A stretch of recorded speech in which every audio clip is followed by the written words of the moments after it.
Good morning, friends. Today I'd like to build off of yesterday's devotional a bit because we talked yesterday about impatience regarding the future and how angst and anxiety can be a huge contributing factor in all of that.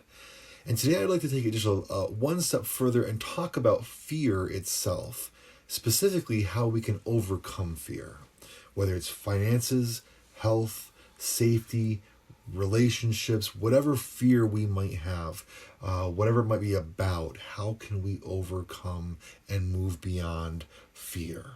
So let's go to a wonderful story found in Mark chapter 4, beginning in verse 35, where Jesus and his disciples are traveling across the Sea of Galilee. Mark writes, "On that day, when evening had come, he," meaning Jesus, "said to them, 'Let us go across to the other side.' And leaving the crowd, they took him with them in the boat, just as he was, and other boats were with him.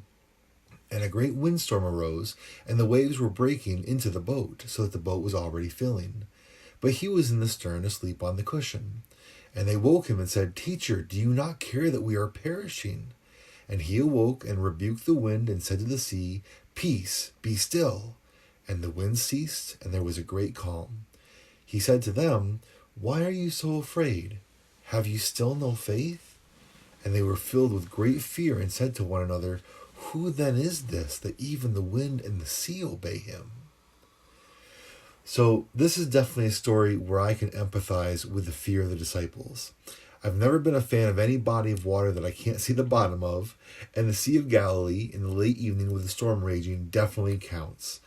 And so, as the wind intensifies and the waves start to roll into the boat itself, it's quite understandable that we see the disciples reacting in fear.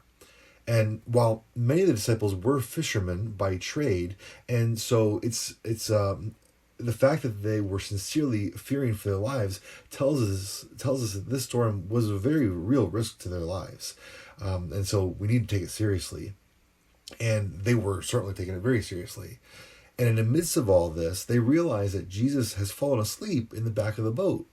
And so they wake him, and you can practically hear their panic as they ask, "Do you not care that we are perishing?" And so we see that the disciples are absolutely gripped with fear.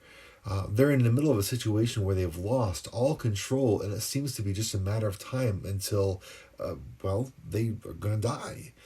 Then I dare say that those are the situations that scare us the most, when it may not be a life or death situation, but when it seems like there's nothing that we can do one way or the other. We've just lost control, and that's when fear grips us the most. Well, that same sort of fear is what leads the disciples to a place of practical hysteria as they wake Jesus up. And whereas the other gospel accounts make it clear that they do ask Jesus to save them, Mark seems to be highlighting their fixation on their certain doom. They see no way out of this storm, and it's led them to both fear and despair. But Jesus wakes up, and he verbally rebukes the wind and the sea by saying, "Peace, be still." And instantly everything goes calm. And then he turns to the disciples because he has a rebuke for them as well. He asks, "Why are you so afraid? Have you still no faith?" Now let's notice first off that Jesus does not chastise the disciples for waking him up, nor for looking to him for the solution. He's not upset that they've bothered or inconvenienced him. No, he chastises them because they are so afraid, and he immediately asks why they still have no faith. Now, before we conclude that Jesus is being unfair and expecting too much of the disciples, let's remember all that they've already seen Jesus do, because he has healed hundreds, if not thousands, of people so far in their time with him. Paralysis, disease, fevers, crippling injuries, leprosy. Jesus had healed them all. He cast out demons one after the other and exercised absolute control over such foul spirits. And the disciples had seen all this. And so Jesus rebukes them not for coming to him for help, but for having so little faith that he could help, and that they would be so terrified even though they'd seen him do all those awesome miracles. And so had the disciples simply come to Jesus in the middle of that storm and said, "Sorry to wake you, Master, but we've got ourselves into a bit of a jam and we don't know what to do. Would you be willing to sort it out for us? Because otherwise we're probably going to die." Now, it'd be easy to roll your eyes at that as being unrealistic, because generally speaking, we're not that calm in those kind of situations. But in truth, it's entirely realistic to what we ought to be doing. Because on the one hand here, there really was a threat. There really was a danger, obviously. And again, Jesus does not rebuke them for acknowledging the danger.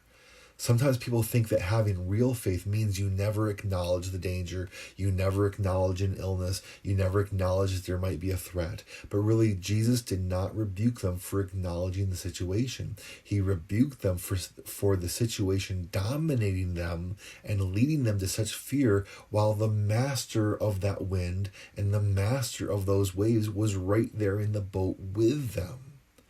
And friends, it's the exact same situation with us. For the very same reason, we never need to fear no matter the danger, because the Lord Jesus Christ is with us always. If you belong to Christ, if you're trusting in him, then all you have to do is say, Master, this is well beyond me, but I know you can sort it out, so I'm trusting in you. And when we do that, we have no need to fear.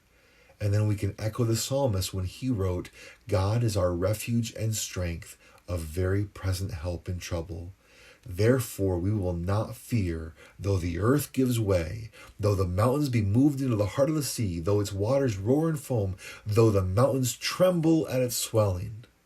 We will not fear. Have a good and godly day, and if the Lord wills, I'll see you tomorrow.